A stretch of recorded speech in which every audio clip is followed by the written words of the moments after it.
Del Evangelio según San Lucas. En aquel tiempo, mientras iban de camino Jesús y sus discípulos, alguien le dijo: «Te seguiré a donde quiera que vayas». Jesús le respondió: «Las zorras tienen madrigueras y los pájaros nidos, pero el Hijo del Hombre no tiene en dónde reclinar la cabeza». A otro Jesús le dijo: «Sígueme». Pero él le respondió: «Señor, déjame ir primero a enterrar a mi padre». Jesús le replicó: «Deja que los muertos entierren a sus muertos. Tú, ve y anuncia el reino de Dios». Otro le dijo: «Te seguiré, Señor, pero déjame primero despedirme de mi familia». Jesús le contestó: «El que empuña el arado y mira hacia atrás no sirve para el reino de Dios». Seguimos avanzando en la semana 26ª del tiempo ordinario. Estamos leyendo el capítulo número 9 del Evangelio de San Lucas. Hoy en el versículo 51 se nos ha dado la gran noticia de que Jesús ha iniciado su camino hacia Jerusalén para cumplir el plan de Dios. Plan que cuenta con la firme decisión del Maestro. Lucas, a diferencia de Marcos y Mateo, dedica un total de 10 capítulos al viaje de Jesús hacia Jerusalén para mostrar la tensión teológica del viaje. Jesús camina como el pueblo de Dios con el horizonte de la Pascua, que cumplirá todas las promesas de Dios en la ciudad santa de Jerusalén. Después de un rechazo en Samaria, San Lucas nos narra las exigencias y condiciones para seguir al Señor. Jesús ha sentido el rechazo tanto en su patria Galilea como también en Samaria. Por eso, Él se presenta como el solitario que no tiene un lugar propio. La urgencia de Jesús para seguirlo es gravísima. Por eso, hay que dejar de lado cualquier obstáculo que impida seguirlo. Los muertos, aquellos que son insensibles al llamado del Señor y se quedarán enterrados como muertos. Llama al Señor muertos a aquellos que no creen en la palabra y aquellos que hacen que aquellos que tienen vocación se queden anclados en este mundo. Jesús nos invita no a despreciar, sino a dejar a nuestra familia, nuestra tierra, nuestros amigos, con tal de ganar el reino de Dios para nosotros.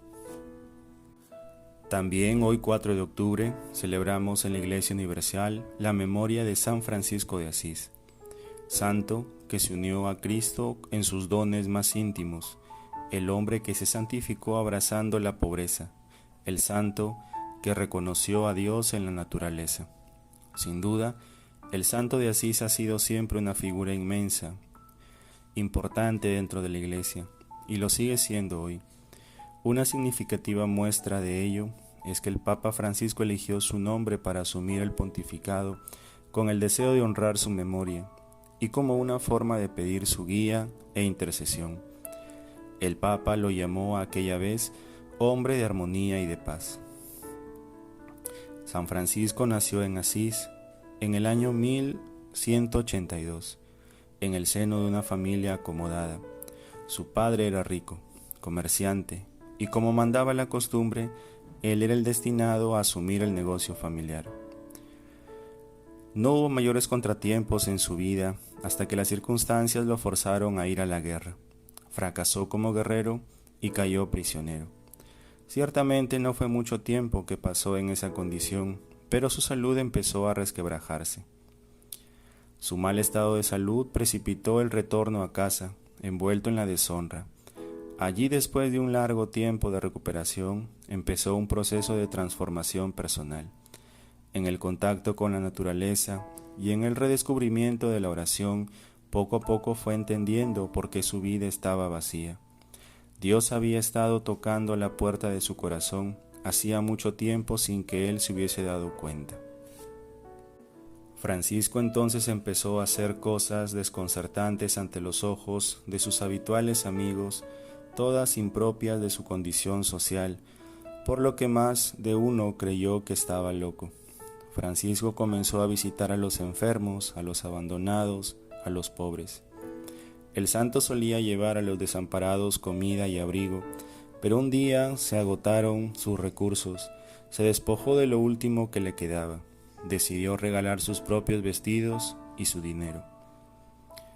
Cierto día, mientras oraba en la iglesia de San Damián, en Asís, le pareció que el crucifijo que estaba frente a sí le miraba mientras decía: «Francisco, repara mi casa, pues ya ves que está en ruinas». Entonces, creyendo que Cristo le pedía reparar el templo físico, fue y vendió los vestidos de la tienda de su padre.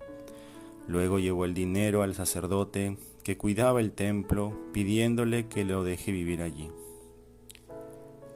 El sacerdote aceptó que se quedara, pero no recibió el dinero.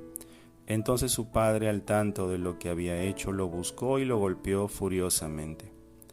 Por consejo del obispo, Francisco decidió honrar a su padre devolviéndole todo con creces. Distanciado de la forma como había vivido, Francisco se dedicó a reconstruir la iglesia de San Damián y de San Pedro. Más tarde se trasladó a una capillita llamada Porciúncula, la cual reparó y convirtió en su hogar. Su estilo de vida empezó a atraer a muchos, quienes también querían acompañarle y ayudarlo en sus labores. El Papa, asistido por la gracia, dio aprobación al nuevo instituto, a la nueva orden creada por Francisco. La pobreza debía ser asumida con amor, expresada en la manera de vestir, los utensilios que empleaban, y principalmente en los actos. Para sorpresa de los incrédulos, los hermanos de Francisco no se veían nunca tristes. Todo lo contrario, reflejaban alegría y contento. La humildad y el desprendimiento que Francisco vivía eran en esencia expresión de una convicción interior.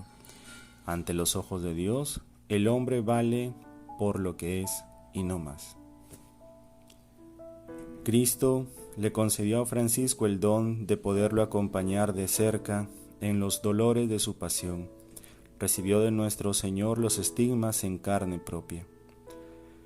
En su unción con el Señor, era como si de alguna manera Francisco fuese cada vez menos él y cada vez más semejante a Jesucristo en todo. Francisco murió el 3 de octubre de 1226 con tan solo 44 años de edad. Su figura e influencia en la historia de la Iglesia y en la cultura es inapreciable.